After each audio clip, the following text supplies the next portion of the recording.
औज़ुबिल्लाहिमिनश्शैतानिर्रजीम बिस्मिल्लाहिर्रहमानिर्रहीम। अस्सलाम वालेकुम दोस्तों, मुसलमान होने के नाते कुर्बे क़यामत और बरोज़े महशर पर हमारा ईमान है। जिस दिन हर जिंदा चीज, जमीन, आसमान, पहाड़ सब फना हो जाएंगे और सिर्फ अल्लाह ताला की ज़ात बाकी रहेगी, जिसे क़यामत कहते हैं।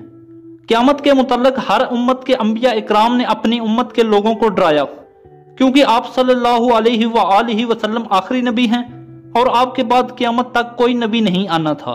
लिहाजा आपने क़यामत की निशानियां उम्मत को वाज़ेह तौर पर खोल खोल कर बयान फरमा दी, ताकि ये जब भी इनके सामने वकूअ पज़ीर होने लगे तो वो इन्हें पहचान लें कि ये क़यामत की निशानियां हैं। दोस्तों, क़यामत की निशानियों को दो हिस्सों में तकसीम किया गया है। नंबर 1, अलामाते कुबरा, यानी कि क़यामत की बड़ी निशानियां, मसलन दज्जाल का ज़हूर, हज़रत ईसा अलैहिस्सलाम की वापसी और याजूज माजूज का खरूज वगैरह। जबकि दूसरी अलामात को कहते हैं अलामाते सूरा, जिसकी फहरिस्त बहुत तवील है। आज की इस वीडियो में हम आपको बताएंगे कि क़यामत की कितनी निशानियां पूरी हो चुकी हैं और कितनी निशानियां बाकी हैं। आज की इस वीडियो में हम आपको जिन निशानियों के बारे में बताने लगे हैं, इन्हें सुनकर आप जरूर कांप उठेंगे। आज के दौर में वो किस तरह हूबहू पूरी हो रही हैं। लेकिन अल्लाह ताला के रसूल सल्लल्लाहु अलैहि वसल्लम ने आज से 1400 साल पहले ही इन निशानियों के बारे में इस तरह से वाज़ेह तौर पर बयान फरमाया कि जैसे ये सब कुछ उनके सामने हो रहा हो। लेकिन वो सब निशानियां आज हमारे सामने पूरी होने के बावजूद भी हम इन्हें पहचान नहीं पा रहे। अलामाते सूरा यानी छोटी निशानियों में ऐसी निशानियां हैं जो पहले ही गुजर चुकी हैं। इनके अंदर आप सल्लल्लाहु अलैहि वसल्लम का विसाल मुबारक, चांद का 2 टुकड़े होना और मदीना में एक हौलनाक आग का लगना शामिल है। लेकिन जिन निशानियों का जाहिर होना अभी बाकी है या मौजूदा दौर के अंदर वो पूरी हो चुकी हैं, वो ये हैं। नबी करीम सल्लल्लाहु अलैहि वसल्लम ने कुर्बे क़यामत की निशानियां बयान करते हुए इरशाद फरमाया, मेरी उम्मत के लोग आखिरी वक्तों में मौतान जैसी बीमारी का शिकार होंगे। यानी कि क़यामत के नजदीक एक ऐसा वबाई मर्ज इस कदर तेजी से फैलेगा जिससे बेशुमार अमवात होंगी। सैकड़ों हजारों लोग इसकी वजह से मौत का शिकार हो जाएंगे। और आप सल्लल्लाहु अलैहि वसल्लम ने इस बीमारी को क्वासुल गनम से तशबीह दी, यानी कि वायरस के जरिए फैलने वाली एक ऐसी बीमारी जो सबसे पहले जानवरों को अपनी लपेट में लेगी और इनके नाक से जुकाम जैसा मादा खारिज होने लगेगा। आज के दौर में वायरस की वजह से फैलने वाली बीमारी पर अगर गौर करें, जो सबसे पहले जानवरों के अंदर और उसके बाद इंसानों के अंदर नजला, जुकाम और बेतहाशा अमवात की वजह बन रही है, वो कोरोना वायरस है, जिसकी वजह से आज दुनिया भर में लाखों लोग मुतासिर हो चुके हैं और कई हजार अमवात के साथ लोगों के अंदर बेचैनी के साथ साथ इनकी हैरानगी में इजाफा हो रहा है कि अचानक से फैलने वाली ये मामूली सी बीमारी लाखों लोगों को अपनी लपेट में लेती जा रही है। और इसकी निशानी भी आप सल्लल्लाहु अलैहि वसल्लम की बयान करता इस बीमारी की निशानियों से बहुत ज्यादा मुमासलत रखती हैं। क्या ये सब महज इत्तेफाक है? हजरत इब्ने मसऊद रज़ियल्लाहु ताला अन्हु से रिवायत है कि रसूलुल्लाह सल्लल्लाहु अलैहि वसल्लम ने इरशाद फरमाया कि कुर्बे क़यामत के नजदीक औरतों के अंदर बेहयाई और बेपर्दगी आम हो जाएगी। औरतें लिबास पहन कर भी बरहना होंगी, वो अपनी मस्ती में झूमती होंगी और मर्दों को अपनी तरफ अट्रैक्ट करने की कोशिश करेंगी।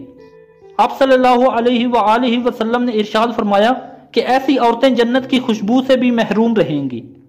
दोस्तों, आज बीगो लाइव और टिकटॉक जैसी एप्लीकेशन ने घर बैठी औरतों को नीम बराना करके दुनिया के सामने और इसके जरिए मर्दों को अट्रैक्ट करने और गानों की धुनों पर मजबूर कर दिया है। इसके बाद आप सल्लल्लाहु अलैहि वसल्लम ने इरशाद फरमाया कि औरतों के अंदर आजादी की तहरीकें जन्म लेंगी, हम जिन्स परस्ती की तहरीकें दौर पकड़ेंगी और जो इन फितनों के दौर में भी साबित कदम रहा वो ऐसे होगा जैसे इसके हाथ के अंदर कोई अंगारा मौजूद हो लेकिन फिर भी ये मुट्ठी बंद रखे। दोस्तों, आज औरत मार्च के नाम पर मेरा जिस्म मेरी मर्जी और हम जिन्स परस्ती की तहरीकें औरतों को घरों से बाहर निकाल कर किस तरह फहाशी और आजादी के लिए उभार रही हैं, वो किसी से ढकी छुपी बात नहीं है और ना ही हैरानगी की बात है। अल्लाह ताला के रसूल सल्लल्लाहु अलैहि वसल्लम ने आज से 1400 साल पहले ही ये बयान फरमा दिया कि मेरी उम्मत को ये फितना घेर लेगा, इसलिए आपने उम्मत को इस फितने से निपटने के लिए क़यामत की ये निशानी बयान फरमा दी। लेकिन हम अपना एहतसाब खुद कर सकते हैं। کہ کتنے لوگوں کو اس فتنے کے بارے میں آج پتا ہے یا پھر کتنے لوگوں نے اس فتنے کو اپنے نظریے سے دیکھنے کی کوشش کی ہے۔ اس کے بعد آپ صلی اللہ علیہ وآلہ وسلم نے حضرت حذیفہ بن یمان سے فرمایا، مجھے خدشہ ہے کہ تم پر آسمان سے شر نازل ہوگا جو کہ فیاضی تک پہنچ جائے گا۔ آپ صلی اللہ علیہ وآلہ وسلم سے پوچھا گیا کہ یا رسول اللہ صلی اللہ علیہ وآلہ وسلم یہ فیاضی کیا ہے؟ آپ صلی اللہ علیہ وآلہ وسلم نے ارشاد فرمایا کہ بے آباد بنجر زمین۔ عربی زبان کے اندر اسما ہر اس چیز کے لیے استعمال کرتے ہیں جو سر کے اوپر موجود ہو یا پھر اس کا سایہ انسان کے سر کے اوپر پڑے، اور آج کے دور میں آسمان پر موجود اس فتنے کا نام سیٹلائٹ ٹی وی چینل ہیں، جو آج بے آباد بنجر زمین پر لوگوں کے گھروں پر ہماری آنکھوں کے سامنے موجود ہیں، اور یہ ٹی وی چینل دن رات منفی پروپیگنڈا کر کے فساد میں مبتلا کر رہے ہیں، کیونکہ اس میڈیا کو دنیا کے چند طاقتور ترین لوگ ہی کنٹرول کر رہے ہیں۔ آپ صلی اللہ علیہ وآلہ وسلم نے ارشاد فرمایا، میرے بعد میری امت میں 30 جھوٹے نبی یا قذاب پیدا ہوں گے جو باطل باتوں کے ذریعے فتنے پیدا کریں گے۔ زمانے قدیم میں مسلمہ قذاب اور ایک جھوٹا نبی آیا جو آپ صلی اللہ علیہ وآلہ وسلم کے 1 سال بعد ہی خود کو پیغمبر ظاہر کرنے لگا۔ ان جھوٹے نبیوں کا سلسلہ آج تک چل رہا ہے، جس کا آخری دعوے دار دجال ہوگا جو خود کو خدا کا پیغمبر کہے گا، کہ آپ صلی اللہ علیہ وآلہ وسلم نے ارشاد فرمایا کہ میری امت کے قبائل یعنی کہ عرب کے لوگ پھر سے مشرکین سے مل جائیں گے اور بتوں کی پوجا کریں گے۔ دوستو، جیسا کہ آپ کو دبئی میں نظر آ رہا ہے کہ دبئی میں مندر بن چکے ہیں اور بتوں کی پوجا بھی کی جا رہی ہے۔ دوستو، آج کی ویڈیو بس یہی تک تھی۔ دوستو، اگر آپ کو ہماری ویڈیو پسند آئی ہے تو اس ویڈیو کو لائک کریں، شیئر کریں اور کومنٹ میں اپنی رائے کا اظہار ضرور کریں۔ تھینک یو، اللہ حافظ۔